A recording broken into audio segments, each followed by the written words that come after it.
Allahu Allahu Allahu Allah Allahu Allah.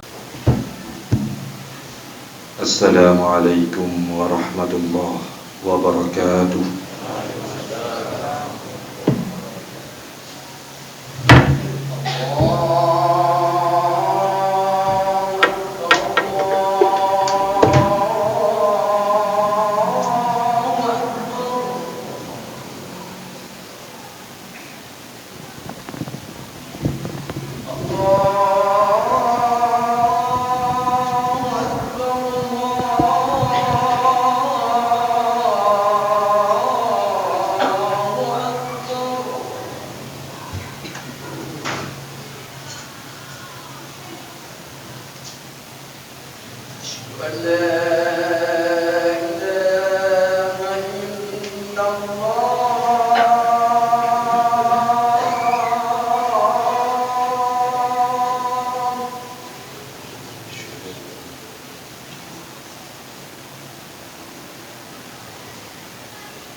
Alhamdulillah.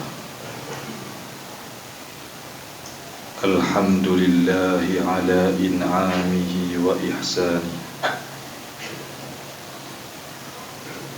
والشكر له على توفيقه وامتنانه. اللهم صل وسلم وبارك على سيدنا محمد الداعي إلى رضوانه وعلى آله وأصحابه أجمعين. Kaum muslimin jamaah Jumat yang dirahmati Allah, marilah senantiasa kita memuja dan memuji Allah Subhanahu wa ta'ala, di mana Allah yang tiada henti-hentinya melimpahkan nikmat, anugerah dan hidayah yang datangnya daripada Allah, sehingga dengan berbagai macam nikmat tersebut Allah sudah mengetuk hati kita, meringankan langkah kita untuk menunaikan sebuah kewajiban, yaitu ibadah solat Jumat. Kita bermohon kepada Allah, semoga Allah menjadikan Jumat yang kita lakukan pada hari ini dijadikan oleh Allah sebagai ibadah yang terbaik, Jumat yang terbaik di antara sekian Jumat yang pernah kita tunaikan sebelumnya, ibadallah. Kemudian salawat beriring salam, mari sama-sama kita doakan pada Allah agar Allah limpahkan kepada junjungan kita Sayyidina wa Maulana Muhammad serta al dan sahabat beliau sekalian yang seiring bahu seayun langkah dalam menegakkan kalimatul haq, yakni kalimah la ilaha illallah Muhammadur Rasulullah.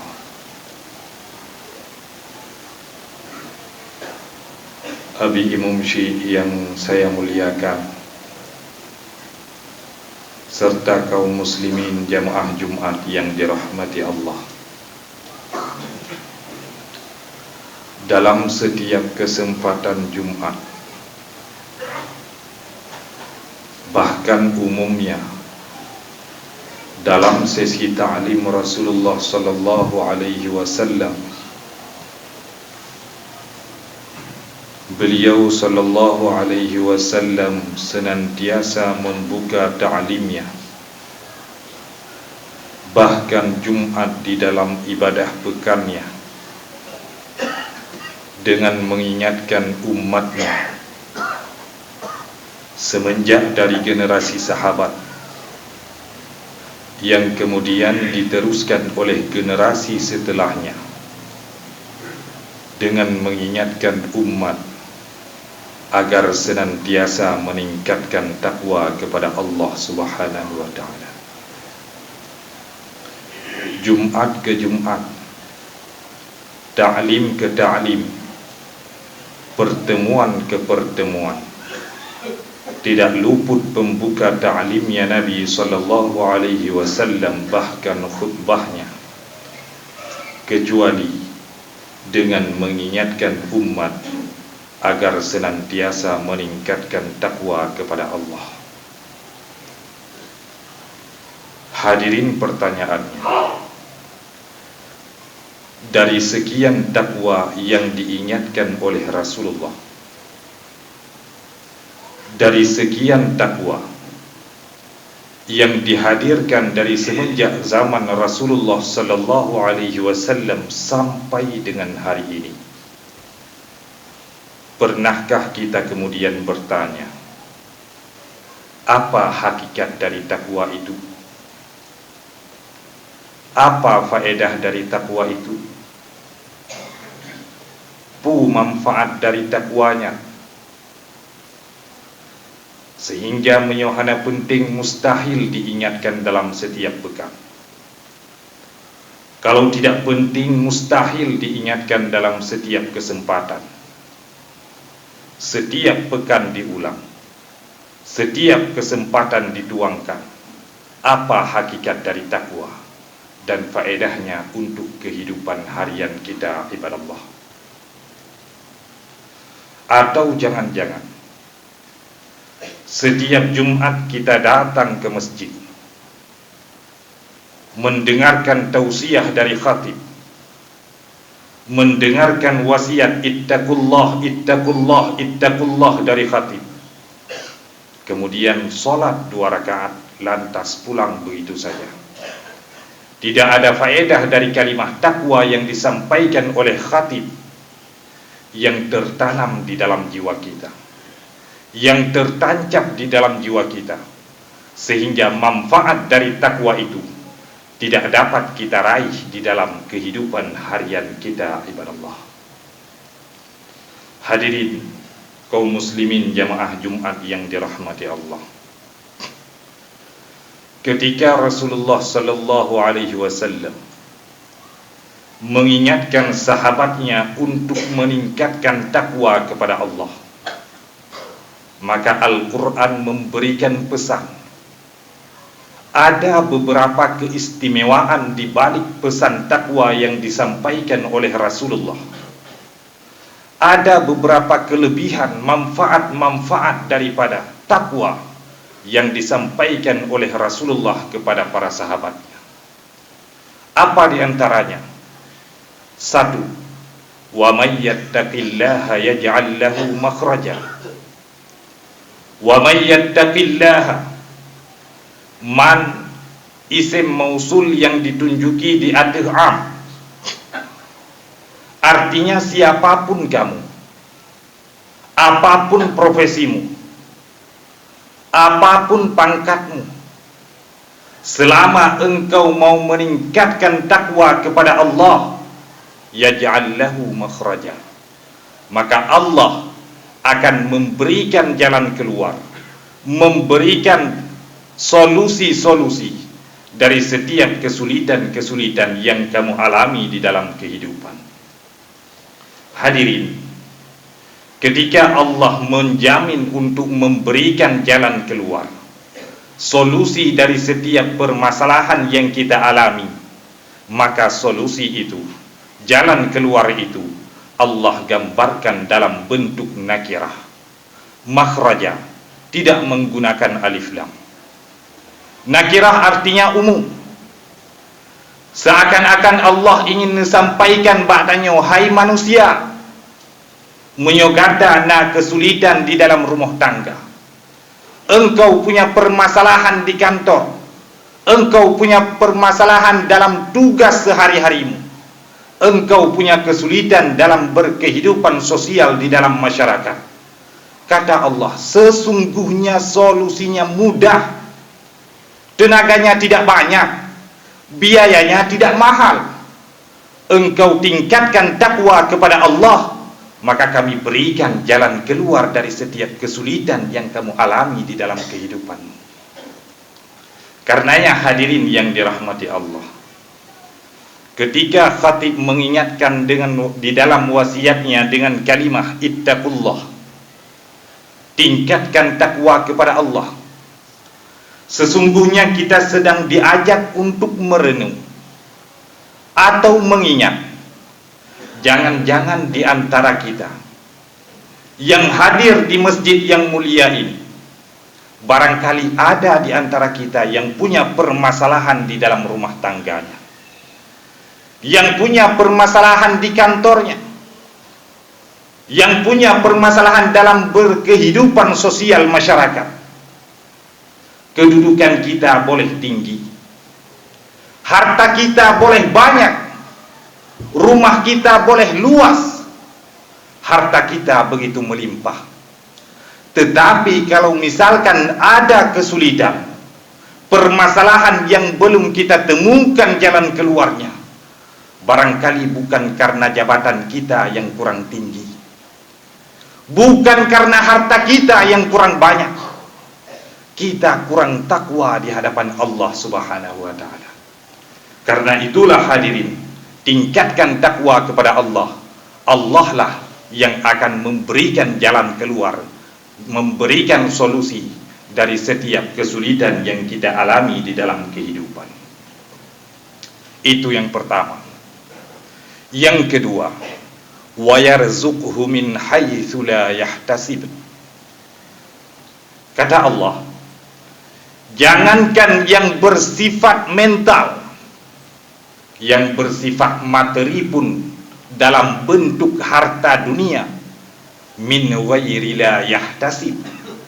Jangankan apa yang engkau cari, yang tidak engkau fikirkan pun, aku akan datangkan ke dekatmu untuk bisa kau nikmati. Itu manfaat takwa yang kedua, ibadah Allah. Apabila kita mau meningkatkan takwa kepada Allah, maka Allah akan merizkikan kepada kita harta ataupun rezeki yang lainnya yang sama sekali kita tidak menyangka dari arah mana datangnya. Yang ketiga, ya ayyuhalladzina amanu taqullaha wa qulu qawlan sadida yuslih lakum a'malakum wa yaghfir lakum dhunubakum wa may yuti'illaha wa rasulahu faqad faza fawzan 'azima. Hai orang-orang yang beriman, tingkatkan takwamu kepada Allah. Kenapa ya Rabb? Kalau kamu mau meningkatkan takwa kepada Allah, maka Allah akan memberikan sifat-sifat, memperbaiki sifat-sifat, tindakan-tindakan yang tidak baik yang ada pada diri kita. Menyogedanyo nanti food bro, pekerjaan-pekerjaan yang tidak baik yang selama ini kita kerjakan, sifat-sifat yang bersemayam yang tidak baik yang ada pada diri kita. Tingkatkan takwa kepada Allah, maka Allah lah yang akan memperbaiki tindakan-tindakan yang tidak baik yang ada pada diri kita. Yang keempat, ibadah Allah, wa may yattaqillaha yukaffir anhu sayyi'atihi wa may yattaqillaha, dan siapapun yang mau meningkatkan takwanya kepada Allah, yukaffir anhu sayyi'atihi, maka Allah akan menghapus sifat-sifat buruk yang tidak baik yang ada pada dirinya. Kalau kita di dalam rumah tangga tidak baik, punya sifat yang tidak baik, dalam berkehidupan sosial kita juga punya sifat yang tidak baik, dalam bermasyarakat kita punya sifat yang tidak baik yang dibenci oleh orang lain. Apapun yang kita kerjakan itu semuanya dibenci oleh orang lain, maka tingkatkan takwa kepada Allah. Allah yang akan menghapus sifat-sifat buruk yang tidak baik yang ada pada diri kita, ibadah Allah. Yang kelima, wattaqullaha la'allakum tuflihun. Tingkatkan takwamu kepada Allah, maka kami jadikan hidupmu bahagia. Kalau misalkan kita tidak bahagia, dalam kehidupan kita tidak bahagia, maka tingkatkan takwa kepada Allah. Allah yang akan menanamkan kebahagiaan itu di dalam lubuk sanubari kita, ibadah Allah. Yang keenam, wattaqullaha wa yu'allimukumullah. Tingkatkan takwamu kepada Allah, maka Allah akan menambahkan ilmu pengetahuan ke dalam lubuk sanubarimu. Kita yang mengikuti majelis ta'lim, kita yang mengikuti pendidikan-pendidikan, baik itu pendidikan agama maupun pendidikan umum, kita sudah mencoba untuk menghafal apa yang disampaikan oleh guru-guru kita. Tetapi hal itu mudah terlupakan karena kita tidak meningkatkan takwa kepada Allah. Man amila bima alima, allamallahu ma lam ya'lam. Siapapun yang mau mengamalkan apa yang sudah dia ketahui, maka Allah akan menambahkan apa saja yang belum dia ketahui. Karena itu, tingkatkan takwa kepada Allah. Allah lah yang akan menambahkan ilmu pengetahuan ke dalam lubuk sanubari kita, ibadah Allah. Hadirin, dari sekian manfaat takwa yang Allah gambarkan di dalam Al-Quran, barangkali kita belum memperolehnya, belum bisa mencapainya, dikarenakan kita belum tahu apa hakikat dari takwa itu. Bagaimana ciri-ciri orang yang bertakwa itu? Maka di dalam Al-Quran Allah berfirman, innahum kanu qabla dzalika muhsinin. Definisi daripada orang yang bertakwa itu, ciri-ciri orang yang bertakwa itu, kata Allah, innahum kanu qabla dzalika muhsinin. Secara umum mereka itu adalah orang-orang yang berbuat baik. Maka para ulama sepakat, berbuat baik di sini harus mencakupi dua sayap, harus mencakupi dua dimensi. Dimensi yang pertama al-bu'dur rabbani, dimensi ketuhanan, bagian yang hubungannya dengan Allah, hablum minallah. Dimensi yang kedua al-bu'dul ijtima'i, dimensi sosial, bagian yang hubungannya dengan sesama makhluk, hablum minan nas. Maka tidak bisa dikatakan orang yang bertakwa itu orang yang senantiasa melaksanakan sholat, melaksanakan ibadah puasa. Jangankan sholat yang wajib, yang sunat pun dia tidak tinggalkan. Tetapi dia punya hubungan buruk dengan sesama manusia. Dia rajin menggunjing orang lain, dia rajin mengupat orang lain. Maka orang yang seperti ini tidak bisa dikatakan orang yang bertakwa. Ada juga sebagian di antara kita yang rajin menginfakkan hartanya kepada orang lain, rajin bersedekah, punya tutur kata yang lembut, tetapi dia jarang sembahyang, jarang berpuasa, dia tidak melakukan hubungan yang keterkaitannya dengan Allah. Maka orang yang seperti ini juga tidak bisa dikatakan orang yang bertakwa. Karena pada diri orang yang bertakwa itu harus melekat dua dimensi, harus melekat dua sayap. Sayap yang pertama, hubungannya yang baik dengan Allah, patuh kepada apa yang diperintahkan oleh Allah dan meninggalkan apa yang dilarang oleh Allah. Itulah definisi hakikat daripada takwa. Ketika Rasulullah sallallahu alaihi wasallam ditayangkan oleh sahabatnya, "Ya Rasul, apa itu takwa? Ma huwa takwa?" Maka Rasul menjawab, "At-taqwa hahuna. At-taqwa hahuna. At-taqwa hahuna." Takwa letaknya di sini, di hati. Takwa letaknya di sini, di hati. Artinya setiap amal ibadah yang engkau kerjakan, baik itu yang berhubungan dengan Allah, yang berhubungan dengan makhluk, hatimu saat itu haruslah semata-mata karena Allah, bukan karena ingin dipuji, bukan karena riya, bukan karena takabbur, bukan untuk menampakkan pada orang lain, tetapi engkau kerjakan ibadah itu semata-mata engkau mengharapkan ridha daripada Allah Subhanahu wa taala. Maka keluarlah definisi apa itu takwa: imtithalu awamirillah wajtinabun nawahi, menjunjung tinggi perintah Allah dan menjauhi larangan Allah, baik perintah itu yang berhubungan dengan Allah maupun perintah itu yang berhubungan dengan makhluk, baik larangan itu yang berhubungan dengan Allah maupun larangan itu yang berhubungan dengan sesama makhluk.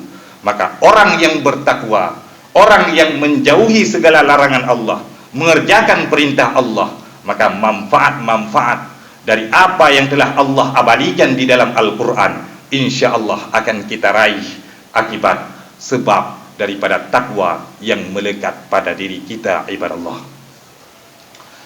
Hadirin jemaah Jumat yang dirahmati Allah, saya kira cukup sekian yang dapat saya sampaikan.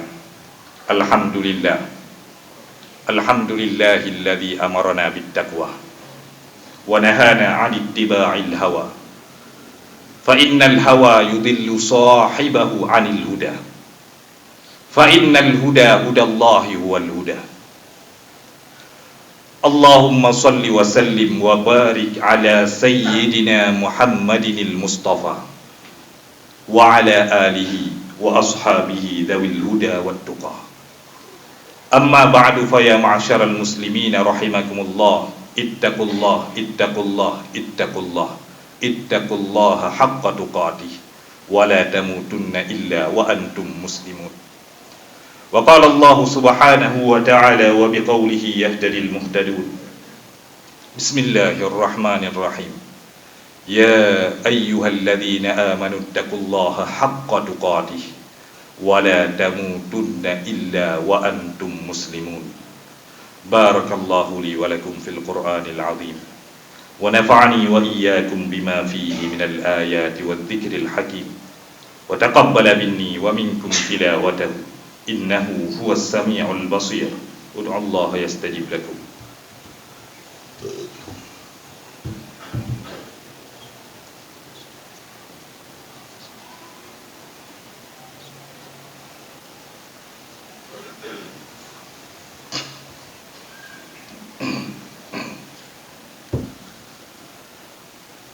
الحمد لله لواهب العطية، اللهم صل وسلم وبارك على سيدنا محمد خير البرية وعلى آله وصحبه ذوي النفوس الزكية. أما بعد فيا معشر المسلمين رحمكم الله، أطيعوا الله وأطيعوا الرسول وأولي الأمر منكم، فإن تنازعتم في شيء فردوه إلى الله والرسول. فقال الله سبحانه وتعالى في القرآن الكريم: إن الله وملائكته يصلون على النبي يا أيها الذين آمنوا صلوا عليه وسلموا تسليما. اللهم صل وسلم وبارك على سيدنا محمد. اللهم اغفر لنا والمؤمنين والمؤمنات والمسلمين والمسلمات الأحياء منهم والأموات، إنك سميع قريب مجيب الدعوات يا قاضي الحاجات. اللهم أعز الإسلام والمسلمين وأذل الشرك والمشركين ودمر أعداءك أعداء الدين الذين يصدون عن سبيلك ويكذبون أولياءك، إنك على كل شيء قدير. ربنا ظلمنا أنفسنا وإن لم تغفر لنا وترحمنا لنكونن من الخاسرين. ربنا وآتنا ما وعدتنا على رسلك ولا تخزنا يوم القيامة إنك لا تخلف الميعاد. ربنا آتنا في الدنيا حسنة وفي الآخرة حسنة وقنا عذاب النار. عباد الله، ولذكر الله أكبر والله يعلم ما تصنعون. أقم الصلاة.